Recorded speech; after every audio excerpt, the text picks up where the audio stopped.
BRTA নির্ধারিত ভাড়া, BRTA সরকারি কর্তৃপক্ষ। তো সরকারের উপর যে বড় সরকার আছে কিনা এখানে সেটা আমরা দেবো।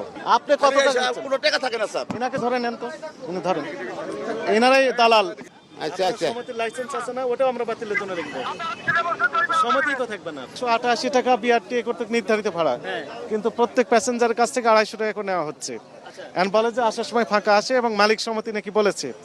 মালিক সমিতি কে বলেছেন তাকে আমরা তলব করেছি যে আসে ব্যাখ্যা দিক, কেন উনি বলতে পারেন কিনা। বিআরটিএ নির্ধারিত ভাড়া, বিআরটিএ সরকারি কর্তৃপক্ষ। তো সরকারের উপর যে বড় সরকার আছে কিনা এখানে সেটা আমরা দেবো।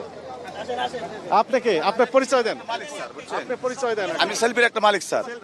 জি জি স্যার, আমি নিজে আমার নিজের গাড়ি, নিজে ভাড়া গাড়ি স্যার। এখন একটা গাড়িতে আসলাম স্যার, আমি সেলফি নিয়ে 300 টাকা ভাড়া গাড়ি আসছে স্যার।